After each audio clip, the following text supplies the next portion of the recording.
हमेशा ठंडी और बोझिल रहने लगी। रात के सन्नाटे में, खासकर अमावस्या की रात को, नदी के ऊपर एक अजीब सी धुंध छा जाती है। उसी धुंध में धीमी रेल की सीटी की आवाज सुनाई देती है, जैसे कोई भूतिया ट्रेन उसी पुल से गुजर रही हो। गांव के छोर पर एक बूढ़ा आदमी रहता था, जिसका नाम था कालू। कालू एक लोहार था और उसका घर पुल से ज्यादा दूर नहीं था। उसने अपनी आंखों से वो भयानक रात देखी थी। कालू हमेशा कहता था, बेटा, वो नदी सिर्फ पानी नहीं है, वो सैकड़ों आत्माओं की कब्र है। और वो पुल, वो तो उनके लिए जन्नत का दरवाजा है, जहाँ से वे हर रात वापस आती है। एक दिन शहर से एक रिपोर्टर आया जिसका नाम था विक्रम। विक्रम को भूतों और कहानियों पर बिल्कुल यकीन नहीं था। उसे लगा कि कालू जैसे लोग बस पुरानी कहानियों को बढ़ा चढ़ाकर बताते हैं ताकि लोग डरें। विक्रम अपने चैनल के लिए एक ब्रेकिंग स्टोरी चाहता था और उसे लगा कि ये भूतिया पुल एक अच्छा टॉपिक हो सकता है। विक्रम ने कालू को खूब समझाया, कालू बाबा, ये सब मन का वहम है, मुझे रात में उस पुल पर जाने दो, मैं साबित करूंगा कि वहाँ कुछ नहीं है। कालू ने उसे बहुत रोका, बेटा मत कर, उनकी आत्माएं शांत नहीं हुई हैं, उन्हें परेशान करेगा तो वो तुझे भी अपने साथ खींच लेंगी। लेकिन विक्रम नहीं माना। उसने अपना कैमरा, टॉर्च और कुछ रिकॉर्डिंग उपकरण लिए और आधी रात को उस पुल की ओर चल पड़ा। रात के लगभग 1 बज रहे थे। हवा में एक अजीब सी नमी थी और पत्तों की सरसराहट भी नहीं सुनाई दे रही थी। पुल के पास पहुंचते ही विक्रम को लगा जैसे तापमान अचानक गिर गया है। उसके कैमरे की बैटरी बिना किसी वजह के तेजी से कम होने लगी। विक्रम ने अपने रिकॉर्डर को ऑन किया और बोलना शुरू किया, मैं विक्रम इस समय बागमती नदी के उस कुख्यात पुल पर हूँ, जहाँ 1981 में भयानक रेल दुर्घटना हुई थी। रात का सन्नाटा है और अभी तक कोई ऐसी चीज नहीं दिखी जिससे भूतों के होने का कोई सबूत मिले। जैसे ही उसने अपना वाक्य पूरा किया, पुल के नीचे से एक हल्की सी चीख सुनाई दी। विक्रम चौंक गया। उसने टॉर्च की रोशनी नीचे घुमाई। नदी का पानी एकदम काला और शांत दिख रहा था। वो हंसा, शायद किसी जानवर की आवाज होगी। उसने फिर से बोलना शुरू किया, लेकिन इस बार उसके कैमरे की स्क्रीन पर अचानक नो सिग्नल आ गया। टॉर्च भी टिमटिमाकर बंद हो गई। विक्रम घबरा गया। उसने अपना फोन निकाला, लेकिन उस पर भी नेटवर्क नहीं था। वो चारों तरफ अंधेरे में घिर चुका था। तभी उसे अपने ठीक पीछे से एक हल्की सी खड़खड़ाहट सुनाई दी, जैसे कोई लोहे की जंजीर घिसट रही हो। विक्रम ने हिम्मत करके पीछे मुड़ा। अंधेरे में उसे एक धुंधली सी आकृति दिखाई दी। वो एक आदमी था जिसकी आधी खोपड़ी दिख रही थी और आंखें गहरे गड्ढों जैसी थीं। उसके हाथों में लोहे की एक बड़ी जंजीर थी,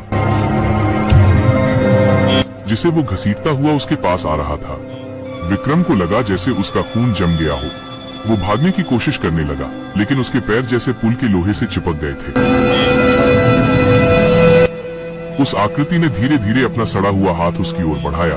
तभी नदी के पानी से सैकड़ों हाथ बाहर निकलने लगे। वो हाथ सफेद और पतले थे, जिन पर मांस नहीं था, सिर्फ हड्डियां दिख रही थी। वे हाथ विक्रम के पैरों को पकड़ने की कोशिश कर रहे थे। पानी के नीचे से एक साथ सैकड़ों आवाजें आईं, हमें बचाओ, हमें बचाओ, हमें ठंड लग रही है, हमें बाहर निकालो।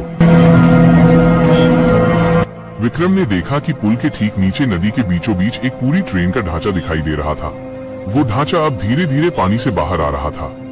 उसके अंदर से पानी टपक रहा था और उसमें से लोग झांक रहे थे। वे लोग जिंदा नहीं थे।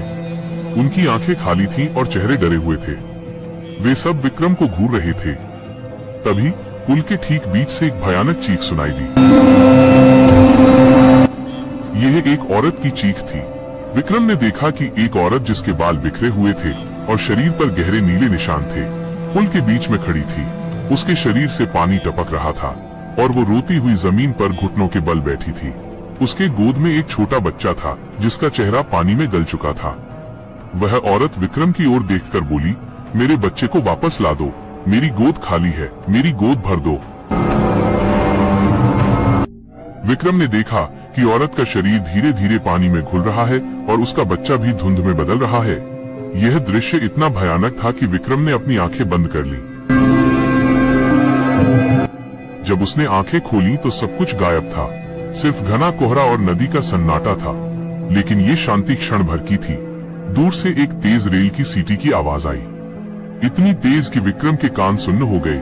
उसने देखा कि पुल के उस पार से एक पुरानी भाप वाली ट्रेन तेजी से उसकी तरफ आ रही है। ट्रेन से तेज रोशनी आ रही थी, लेकिन रोशनी के साथ साथ एक भयानक बदबू भी आ रही थी, माइनस सड़ते हुए मांस और पानी की बदबू। ट्रेन में से लोगों की चीखने की आवाजें आ रही थी, ठीक वैसी ही जैसी उस भयानक रात में आई थी। विक्रम समझ गया, ये वही भूतिया ट्रेन थी जो हर रात उसी पटरी पर चलती थी, उसी पल में जब वो हादसा हुआ था। ट्रेन तेजी से उसके पास आ रही थी। उसने देखा कि ट्रेन की खिड़कियों से लाशें झांक रही थीं, जिनके चेहरे विकृत थे और आंखें खाली थीं। ट्रेन का ड्राइवर एक कंकाल था, जिसकी आंखें जल रही थीं। विक्रम ने अपनी जान बचाने के लिए पुल से कूदने का फैसला किया, लेकिन कूदने से पहले उसे एक और दृश्य दिखाई दिया। पुल के नीचे नदी के पानी में सैकड़ों हाथ उसे खींचने के लिए इंतजार कर रहे थे।